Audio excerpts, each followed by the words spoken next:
So I'm going to talk to you about a paper, this for the theory of revealed indirect preference. This is a paper with Gao Ji, Hu, Jiang Tao Li, and Tang Ri, who is here.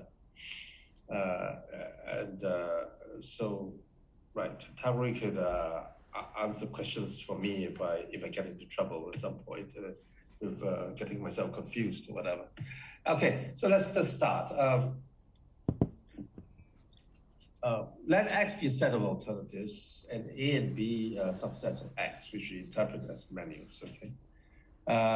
The observer, I'm assuming here there's an observer who could observe or who records the agent's preference between menus A and B. So either the agent strictly prefers the menu A over B, or prefers A over B, or is known to be different between the two menus. Okay? So the observer collects a data set, and the data set of menu preference pairs, which could be given of this like this, okay? AT, BT, where for each observation, the agent either knows a strict preference or a weak preference. So for T and S, we assume S is a subset of T, capital T. AT is strictly preferred to BT, or known to be strictly preferred to BT. And then for T in W, AT is weakly preferred to BT. Of course, if it is the case where it is known that AT is different with BT, is actually covered in this formal setup, because then we could flip the data sets and then have BT being weakly preferred to AT, and of course that would have to mean an indifference between the two menus. Okay. Do you have a situation in mind where I would be able to observe strict preference? Well, I'm assuming here that you can think of this as a survey where an agent is being asked, do you strictly prefer A to B, or you weakly prefer? So it may well be the case that the only observations are weak preferences, and that's fine, okay? But we are allowing the possibility that a strict preference is observed, and therefore needs to be rationalized, okay? So the basic question that we want to answer is the question of whether when this a data set of this form of menu preference pairs is generated by a more basic preference over the alternatives in X. Okay, so whether there's a preference over the alternatives in X that could induce this preference over the menus. Okay. Now, I should say at the outset that what we call these menus, this seems to be a conventional terminology in much of choice theory. This paper has got nothing to do with temptation, right? We've got nothing to say about temptation. This is an ordering over menus that's induced by the basic ordering over the X, over the elements of X, okay? And formally, this is what we have in mind. So we have a preference over elements in X, by which we mean a complete intransitive binary relation. And then we have, a set of menu preference pairs, that's the data. And we say that this data could be rationalized by a preference on the alternatives. If there is an XT, there's an element in the AT such that XT is preferred to Y for all Y in BT, okay? So there's an element here that dominates everything here. And in the case of strict preference, that there is an element in AT that strictly dominates everything in BT, okay? So that's just our definition of what it means to rationalize the data.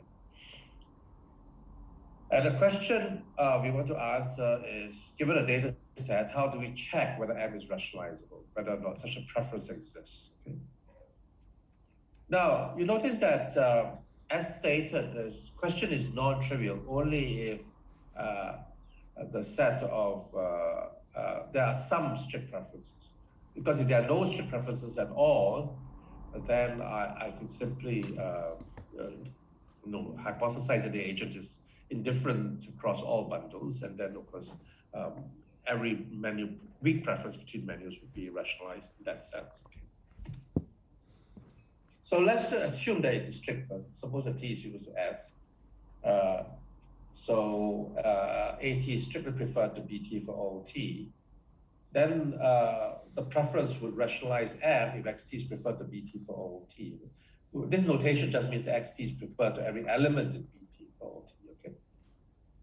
Now, so I'm going to set up a property that has to be satisfied by the data set if such a rationalization is possible.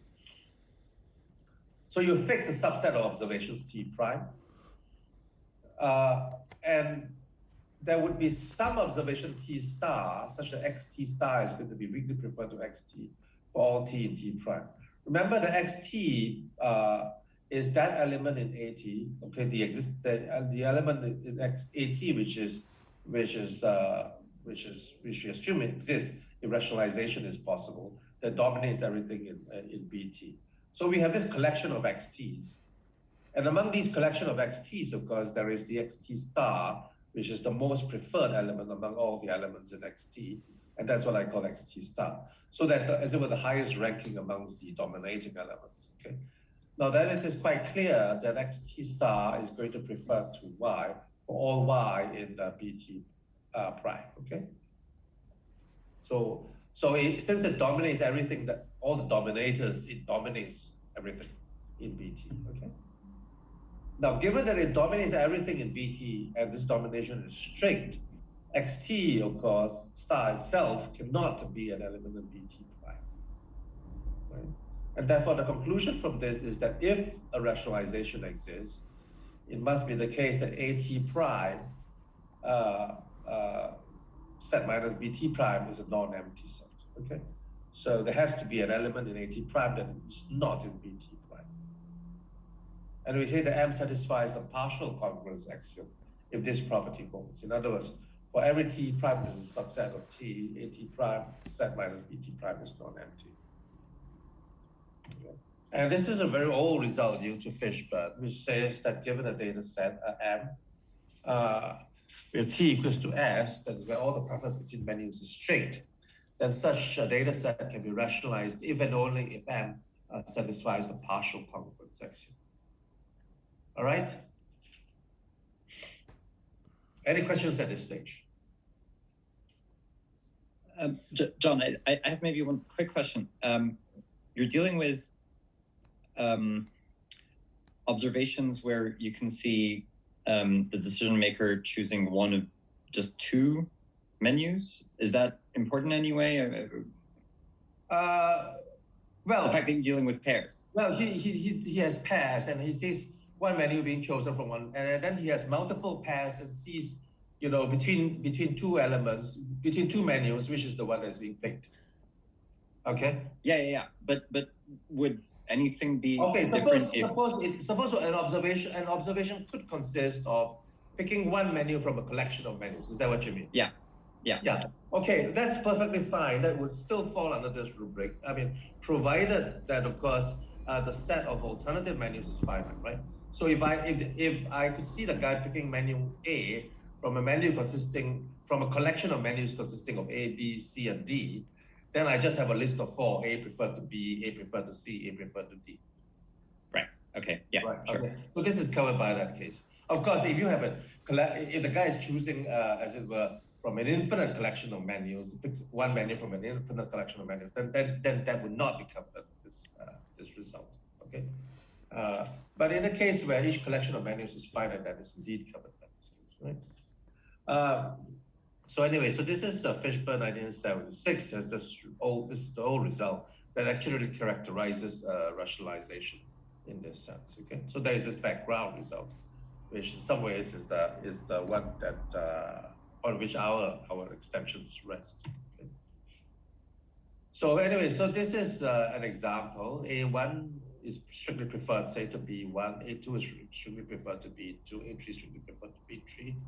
Now, this rationalization is possible.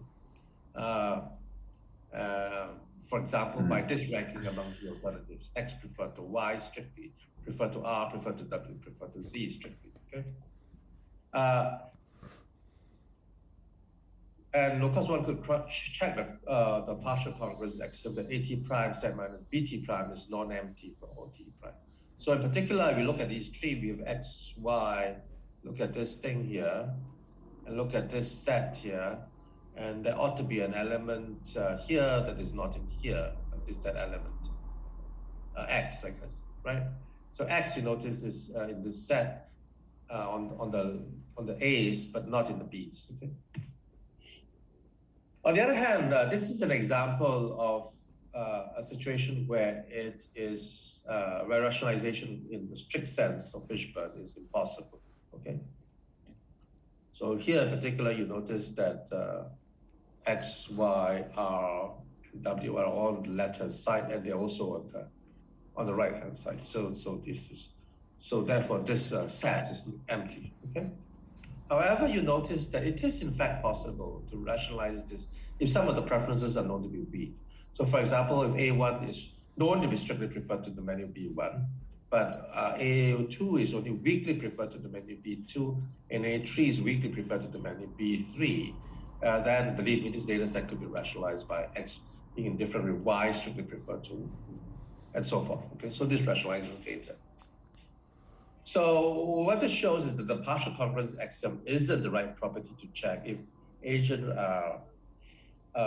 reports only a weak preference between menus. Okay. So you notice that in this case, by the way, the data, this is not a completely trivial case because I do have a strict preference in the data set, though I have some weak preferences as well. Okay. And it turns out that this thing can be rationalized by this thing, okay, by this particular ranking across the alternatives. Okay, so this is the background to our paper. In some sense, this stuff has already been done mostly. Okay, so what is our objective in this paper is to generalize Fishburne's result in multiple directions. So one question is we ask is what happens if there is a weak preference between menus? What if AT is only weakly preferred to BT? Right? Secondly, we ask, what if we are in an environment where there is a natural order of alternatives that the preferences should respect, or where there is natural topology? So classical consumer theory is a very natural setting in which 1 and 2 will be relevant, as I will show you, okay? Where it is quite natural to think of preferences between menus as being weak rather than strict. And of course, in consumer theory, you would normally have an ordering, more just generally better. So you would want to have not just any rationalization, but the rationalization where the utility function is increasing. You would, given that there are infinitely many alternatives in this sort of environments, you would also want a topology in order to guarantee that constraint sets have an optimal solution and so forth. So you care about all these things, about continuity and about other orders, about having some kind of background order which the preference should respect. Okay. And another issue with the Fishburne's result, and I think this is actually one of its most significant gaps, is that the condition, the congruence axiom X as stated,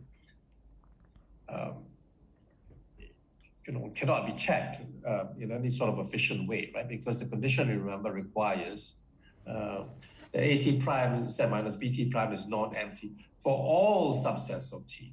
So if T was of any reasonable size, of course, the number of possible subsets of T is humongous. And so there is this is really not an implementable test of whether or not a data set is rationalizable. So one issue we deal with is how to develop an algorithm that would allow us to check the partial congruence axiom or a suitable generalization of the congruence axiom given 1 and 2. Okay? And the last thing we do, of course, is to apply our results, Fishburne's result and our extensions of Fishburne's result to newer models of choice. The Fishburne model is, of course, very old, his result. And so, there are more recent developments and more recent models of choice. And we show how we could actually exploit these preferences over menus to answer questions in these new models. So this is the general outline of the contribution of our paper, okay? Okay, so I'll just strictly go into the generalization of the congruence axiom that we need when we have weak preferences, okay? So now I assume a data set has both weak and strong preferences. So in some cases, you know that the agent prefers AT to BT. In other cases, you know that the agent strictly prefers AT to BT. then what you need to do is to have a procedure for eliminating dominated observations. So let T prime be a subset of T. S prime be those elements of T prime that consist of strict preference pairs. Then I define phi 1 of T prime, which are those elements in T prime, such that AT, okay, is strictly contained in BS prime, all right? BS, so these would be the collection of the elements of B that are in S prime, or the observations of which are in S prime, okay? So that's the first thing. And then you define phi 2 T prime, so you define it iteratively. So now you take these elements, these observations, and you stick them back here. So this set is now bigger, okay? And now you look at those ATs which are contained in this set, all right? And then phi T, you just repeat this procedure and so forth. Then it is clear that phi 1 T prime is going to be a subset of phi 2 T prime and so forth. So this is going to be a collection of observations, and that's going to be increasing towards T prime, right? These are all subsets of T prime. You start with phi T prime, 1 T prime and so forth, as in increasing towards T prime. Eventually, it will have to stop at some point, in the sense that you get to the point where phi m T prime is equal to phi m plus 1 T prime. When that happens, you just define phi T prime to be phi m T prime. Okay? Is that clear? Is the procedure clear?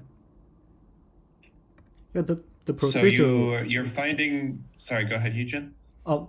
I found the procedure is clear to me, but is there any like intuitive way to understand?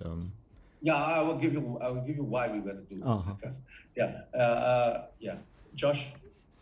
So you're finding menus that you've indicated that you prefer to some other menu, but you know that they're worse. They have to be worse than some element of some element in a menu in T prime. Is that the idea?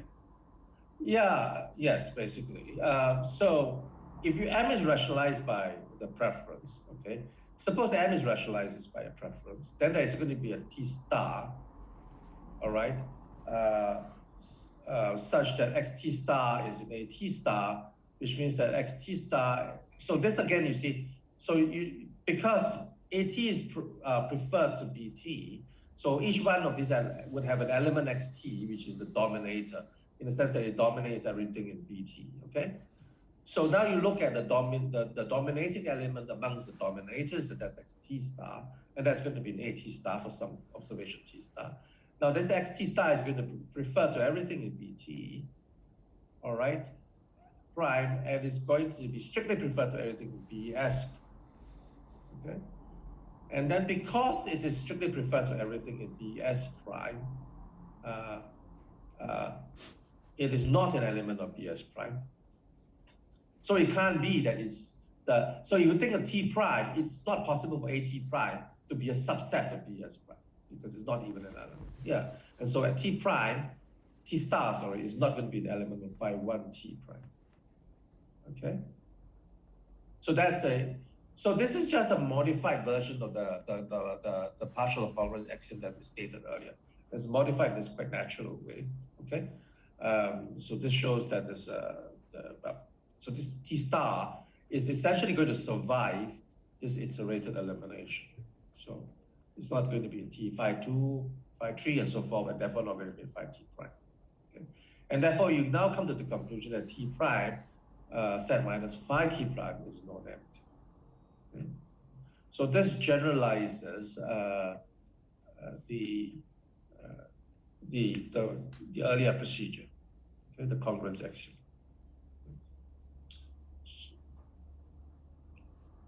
I don't know. So this the part that is a bit more complicated is this need to look at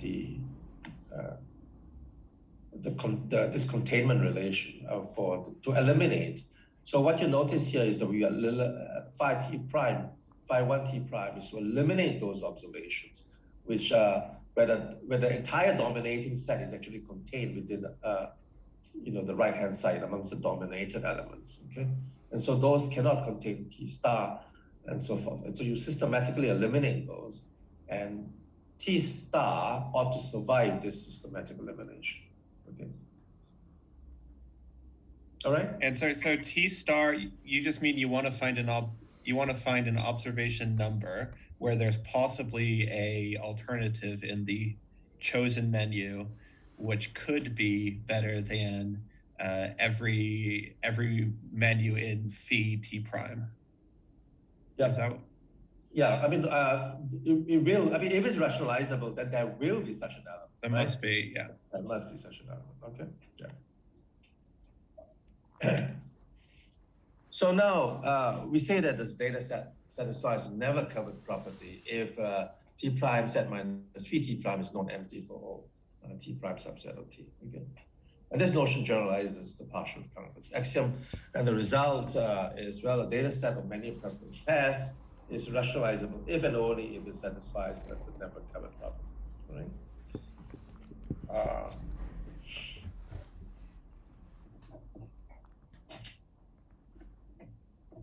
So this is the result. As I said, as stated again, this property is, there's no practical way of checking this property because there are just too many subsets of any given set of observations, right?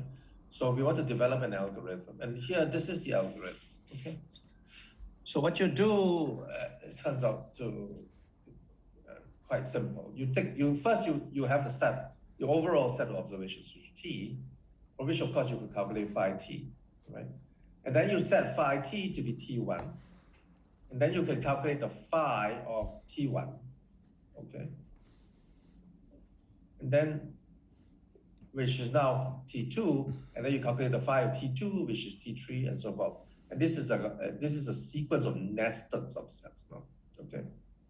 So one or two possibilities will occur. You could have a situation where the phi of Tm is equal to Tm, so the algorithm stops at some point, all right?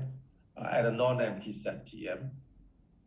Or you could get to the situation where it just continues to drop strictly at every stage, in which case you get to the point where there is a phi Tm, which is empty, okay?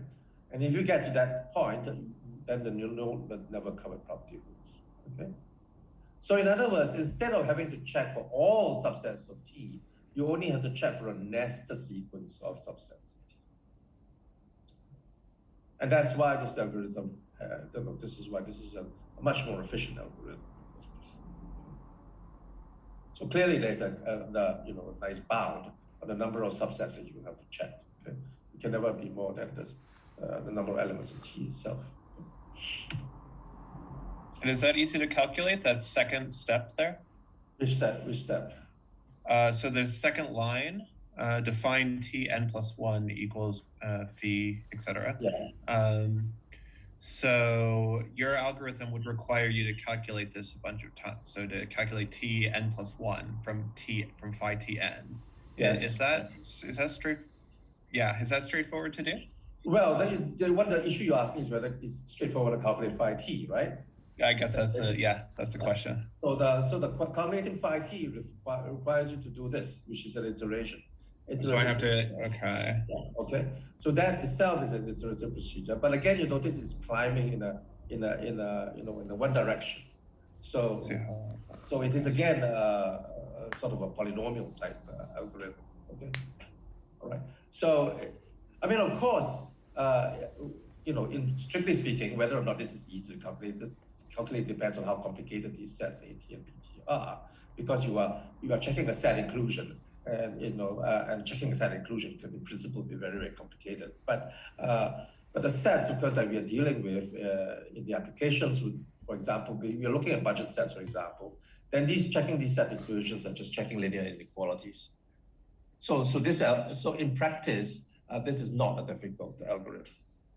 And is my intuition correct that phi, you would at most have to calculate this capital T prime times?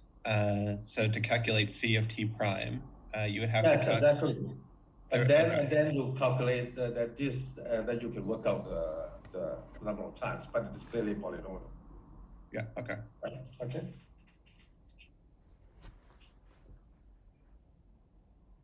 Okay, so we are done essentially with this the most basic case, all right, of the never covered property. Now I'm going to talk a little bit about what happens when there's a topology and order in this problem. So here is a case where there is a topology and order. We have KQ, KP, KR.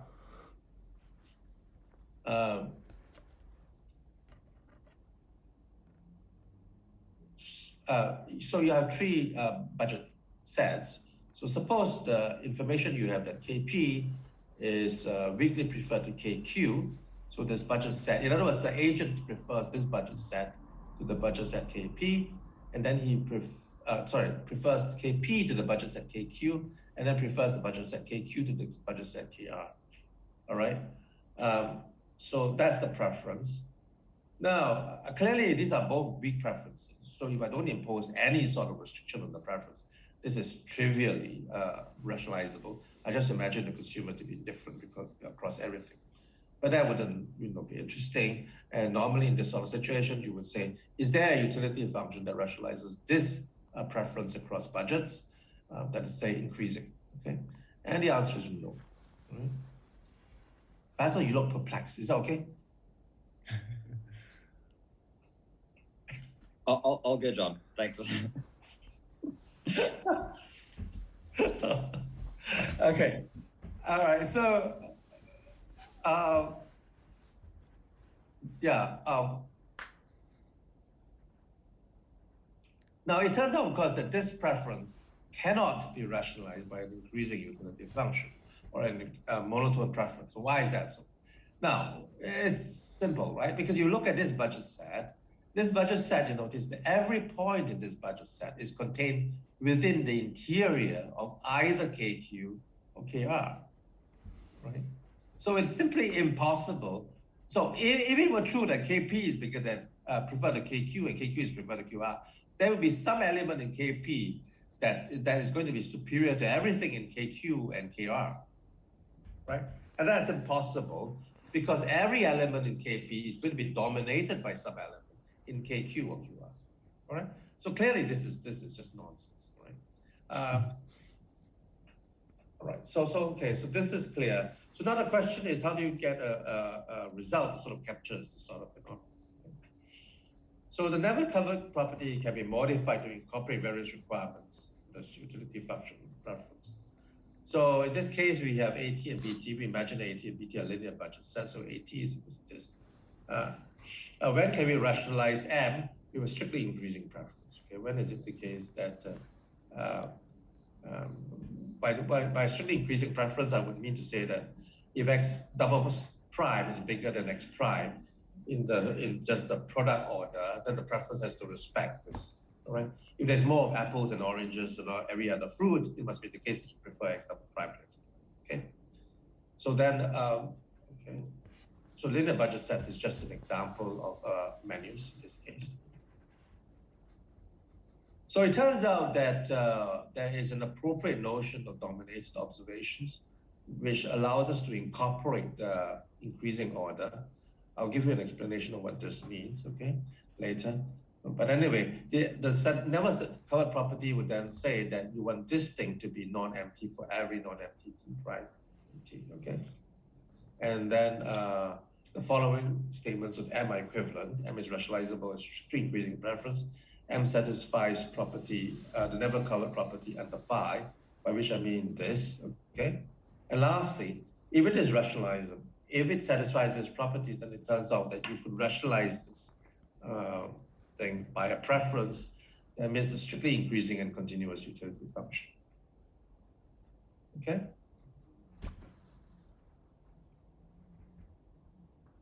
So that's so now this utility function, you notice this preference has the more natural properties that appropriate to this environment. Okay.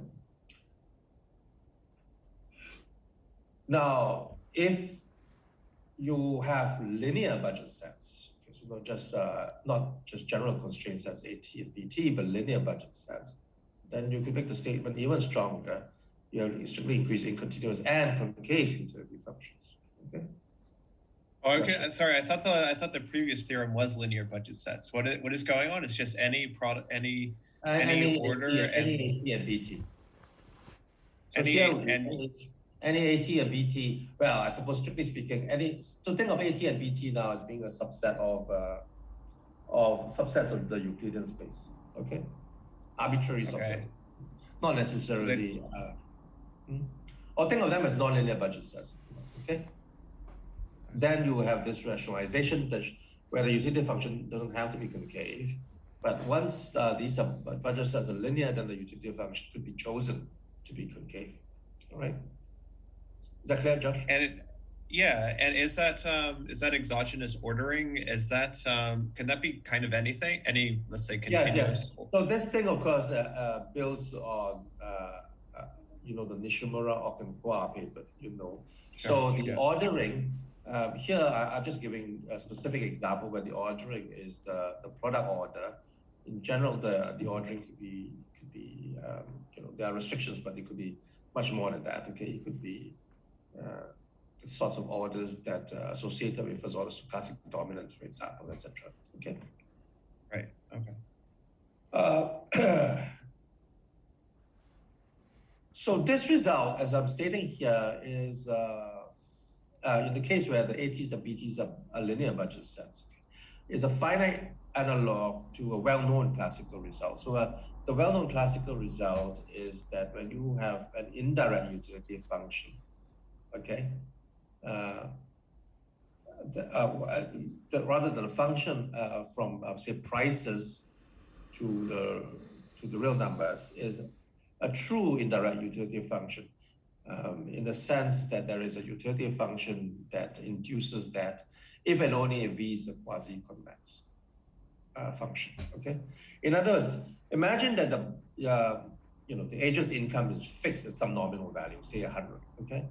And then given that fixed income level, the agent would have a preference over prices. That's an indirect preference over prices. Then the question is, when is this indirect preference justified by a direct preference over commodity bundles? Okay, and the classical result is that that preference is an indirect preference, if and only if, essentially, that the preference is quasi-convex. Okay, over prices is quasi-convex. So this is a very striking and general result, which is independent of almost any structure of the direct utility function. So the direct utility function could be misbehave fairly significantly, and yet you'll find that the indirect utility function has to be quasi-convex. Okay. But that result, of course, assumes a complete domain. So you have the assumption there is that you know the preference over all prices. Okay, so our result is a finite analog to that result, where the preference only over a subset of prices is known, but not necessarily all prices. And then the question is when you could recover a utility function in that case, and it turns out that, well, there is this result. Okay. The never covered property in this context is actually related to quasi-convexity. And if you look at the paper, it will tell you what that relation is. Okay. Clear? No questions? V also needs to be decreasing, right? Yeah. I mean, strictly speaking, this result is a bit more complicated than that, in the sense that V has to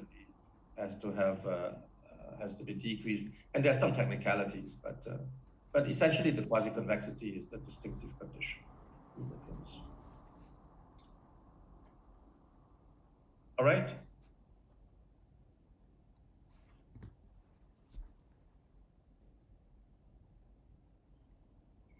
John, is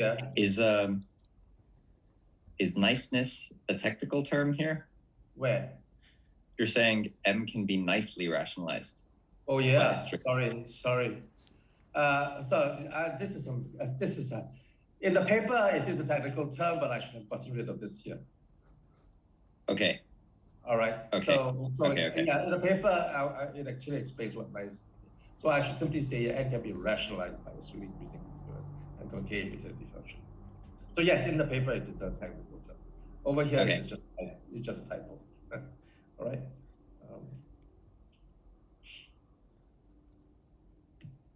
All right. So the iterated, okay, what does the iterated accumulation of or deletion of strictly dominated observations mean in this case?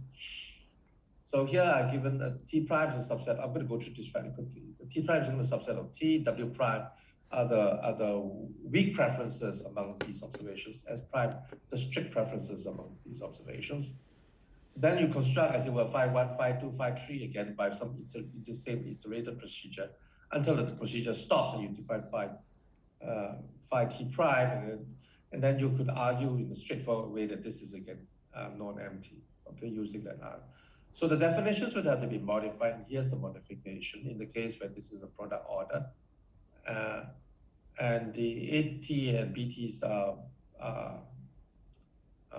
say linear budget sets. This is the, so you have T, you take those observations. Remember that previously this is not there. So there was just BS prime. Now you allow this AT to be also in the interior. This the O here means the interior of those budget sets that are where the preference is weak. Okay, and if AT sits completely within the interior of this thing, you could also eliminate them as well as the BS. Okay, and so forth. Well, so this thing modifies it. I'm not clear. We should go through this to great detail, but this is a modification that will do the trick. Okay. So here's, and then you have the result. Okay. So this is the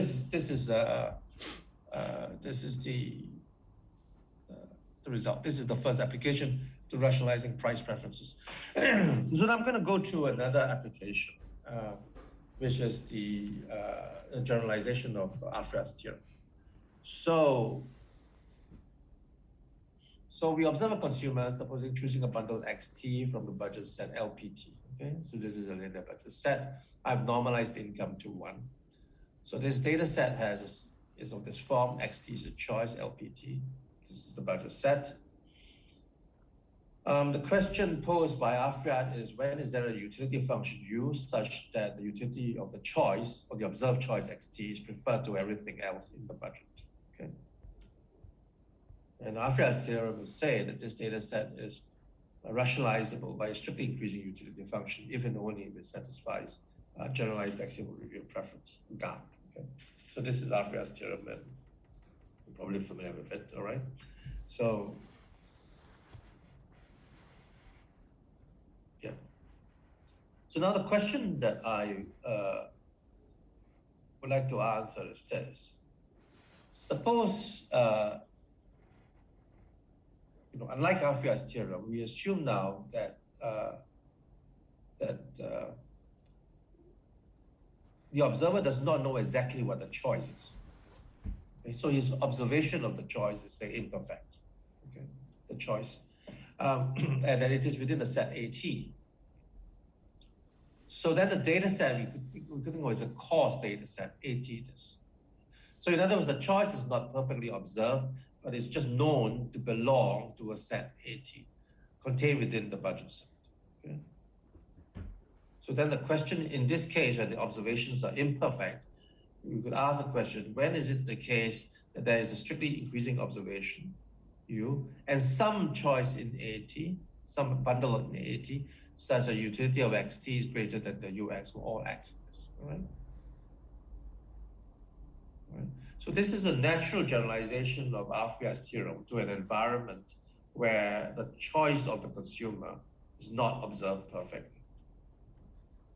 Then, well, so this is basically asking if there is an O that rationalizes these menu preference pairs, where AT is one menu, as it were, LPT is another menu, okay? And all of the preferences are weak in this case. And of course, the answer is that this is rationalizable even only if it satisfies the never covered property under the increasing the product order. Okay.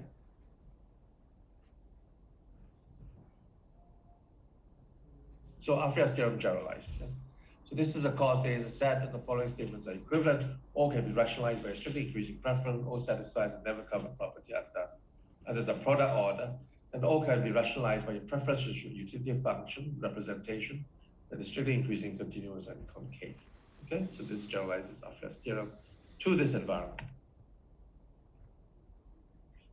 Sorry, you say it can be made concave? Yes, this is concave in this case because the budget sets are linear. I see. And it doesn't matter what AT looks like.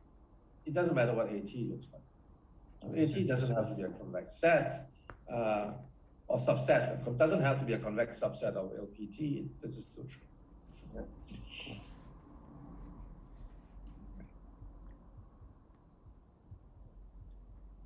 Okay, so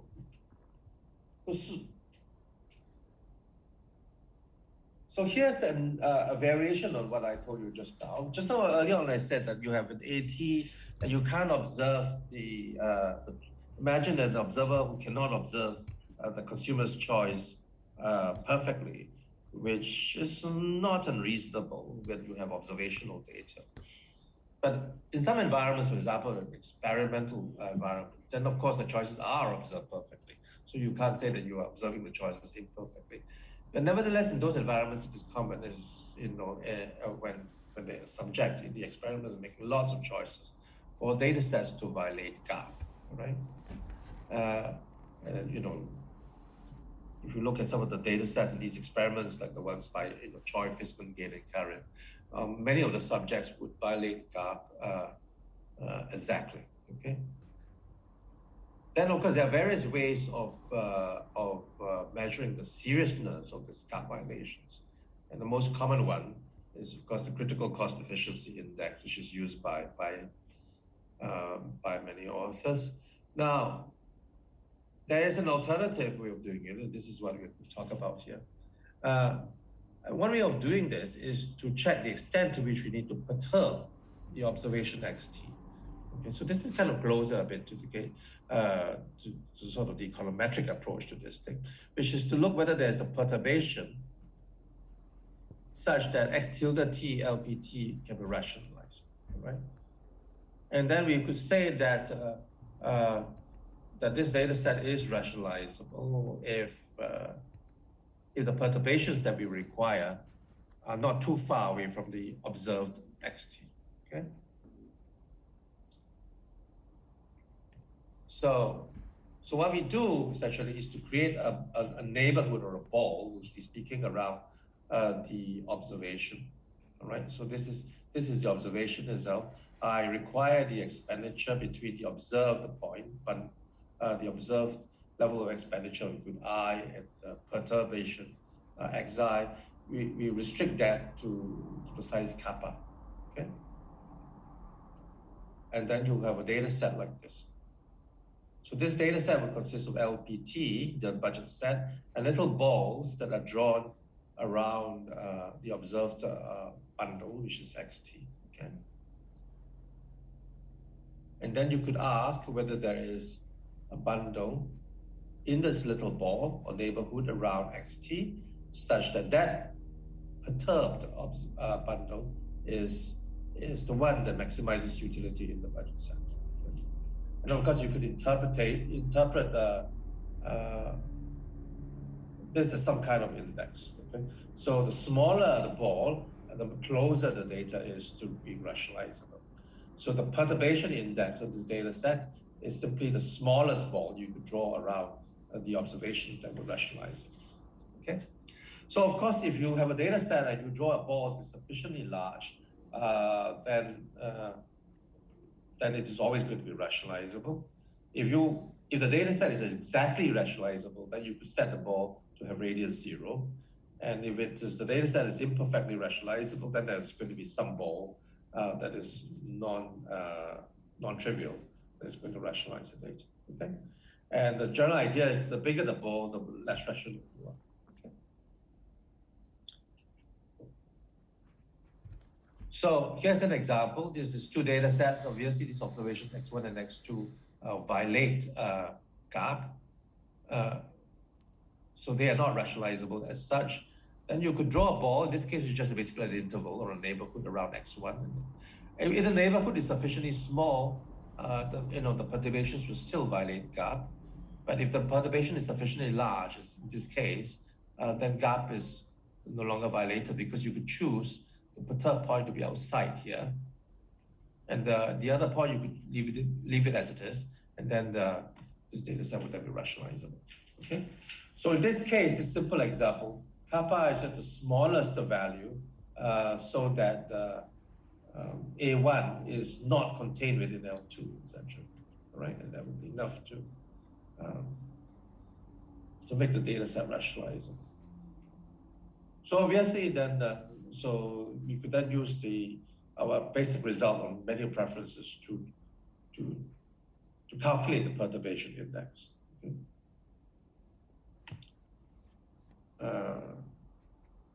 So you remember this is the algorithm. What we need is that we have the phi t, and then we have to calculate T1 and the phi T1, which is T2, and phi T2, which is T3, and so forth. Okay, and then the issue is whether or not, how does it terminate? If it terminates somewhere that's non-zero, then the data set is not rationalizable. If it terminates at 0, it is rationalizable. So here's an example. So this is just an example for a single subject. The paper actually calculates this for all the subjects in this data set, Choi, Fishman, Gale, Carrick. Okay, here's an example for one data set. So at kappa 0.2, this ball is too small, and the data set remains not rationalizable. So T is 50, T1 is 48. This is the number of observations, 48 observations, 47, because these are subsets. Okay, so T1 is a subset of T, T2 is a subset of T1, and so the size drops. It goes drops all the way to 18, and then it gets stuck at 18. Okay, so the algorithm will tell us that this data set is not rationalizable at kappa equals 0.2. On the other hand, at kappa equals 0.3, you notice that it drops and drops eventually to 0. Okay, and therefore we know that for this particular subject, the perturbation index has to lie somewhere between 0.2 and 0.3, and it could be found by doing a usual search across these numbers. Okay.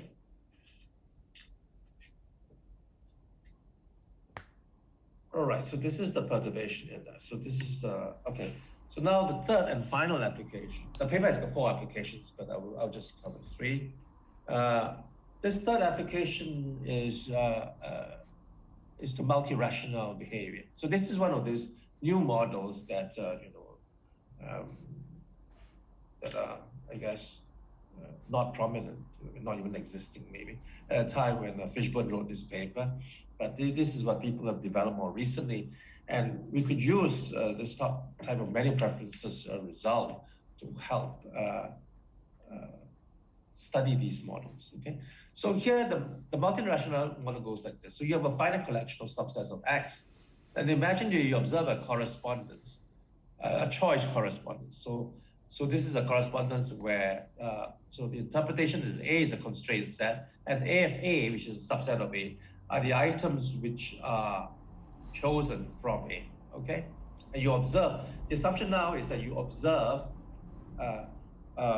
all the possible choices from the constraint set. Okay. Then we say that this this data, as it were, the finite collection of subsets and the choice correspondence is multi-rationalizable.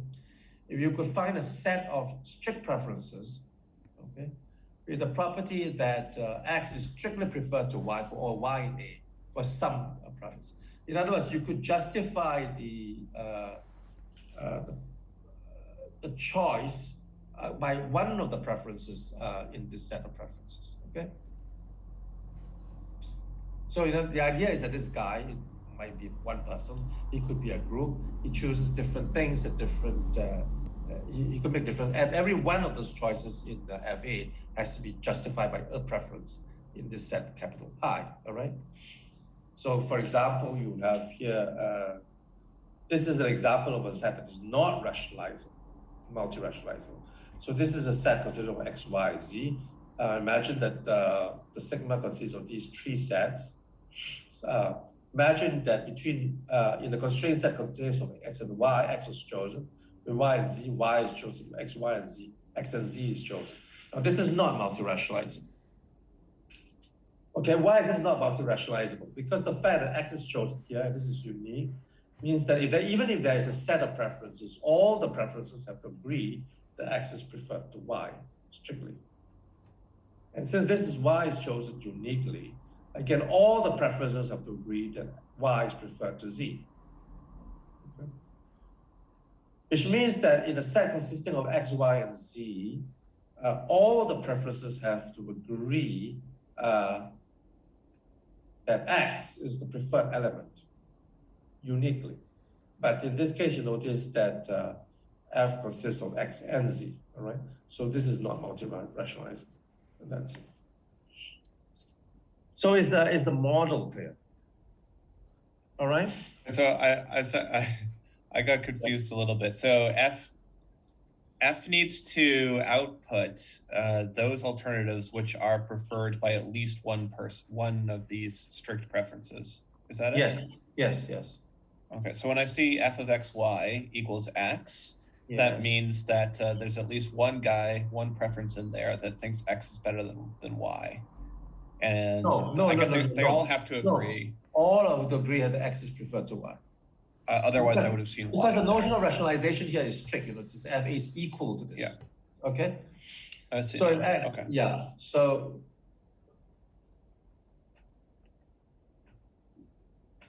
is that all right? So if I say that x is the only choice, then it must be the case that all the preferences, there could be multiple preferences, but all of them agree that x is preferred to y.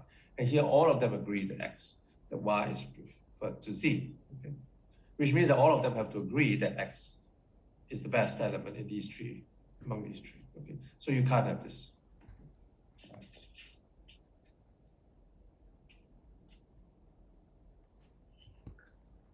All right. Now, there is actually already an axiomatization of this model by Eisenman and Malashevsky. Okay. So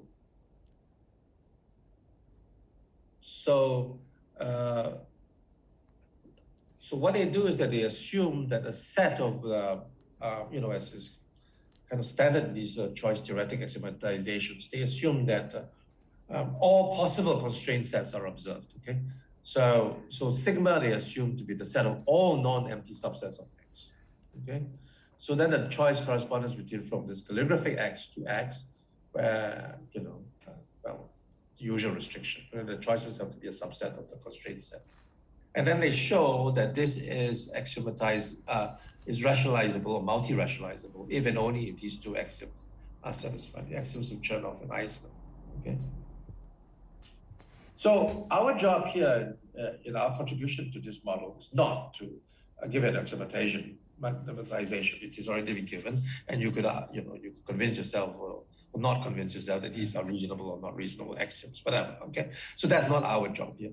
What we say is that, okay, with this model, if you want to test this model, then of course it is unreasonable, to assume that that you observe the choices from all possible constraint sets. So a reasonable thing we want to do is, a reasonable question to ask is, how do you characterize a multi-rationalizability when sigma is not equals to X, when sigma is a strict subset of X, okay? So then the question is that if you have data like that, how do you test this multi-rationalizable model? And so again here, our objective is, is really to think about how you could actually bring this to the data. Okay, so here's the connection with many preferences. You've given a this thing. Suppose it is multi-rationalizable. Then if it were multi-rationalizable, then you take an A in this sigma, X in FA. If X is in FA, then there has to be some preference in pi such that X is optimal in A according to this preference, okay? So every choice in FA has to be optimal according to some preference. thus it must be the case that if you look at this data set, interpreted as a data set across or preference pairs over menus, that this data set has to be rationalizable by strict preference. So here what I mean is that X is strictly preferred to A set minus X itself. X, remember, is coming from A. And then FA prime has to be this set of menus, this menu, if you like, has to be strictly preferred to this menu GA prime. So there has to be a strict preference that rationalizes this data set. Why? Because the menu, this by definition, this particular strict preference would have X preferred to this set. And of course, this preference is still operative in all the A primes, which are in sigma. And so some element here would have to be strictly preferred by this preference to all the elements in GA prime, and GA prime is just a complement of FA. Okay. So MEX itself has to be rationalizable in the sense of menu preferences that I define. Is that clear?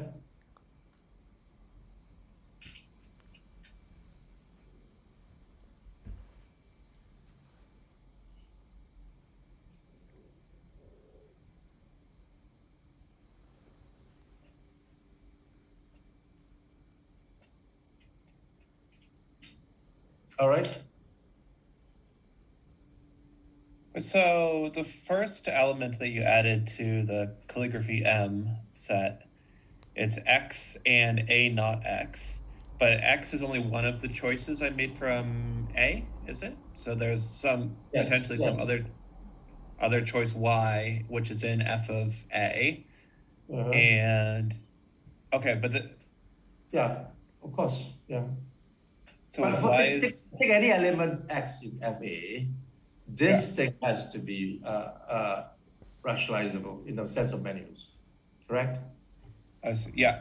There are many possible choices from FA. I mean, potentially, not many, but there could be multiple choices from FA. So each of them would have to be rationalizable in this sense. Okay? I see. Yeah. Okay. All right. Now, of course, if it turns out that MEX is rationalizable by some strict preference, then if you look at this pi, which consists of all of these things, this is going to be multi-rationalizable. So if you look at, suppose you do this data, okay, you do this. You for every single A and for every single X in FA, you construct this MEX, okay? Then of course there are lots and lots of these MEXs. But if every single one of them is rationalizable in the menu preference sense, then the data set of sigma F is going to be multi-rationalizable. And the set of preferences that is going to rationalize it is simply going to be all of these preferences. Okay, this will rationalize the data. Okay.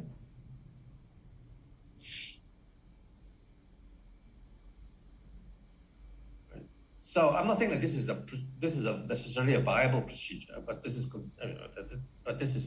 true. Okay. So this is a criterion essentially. This just connects what we the multi-rationalizability to preferences over menus. And so you have this thing that one is implies two, one and two are equivalent. As I said, this is not necessarily a practical way of checking, but there is in fact a practical way of checking, and this is the third one. Right?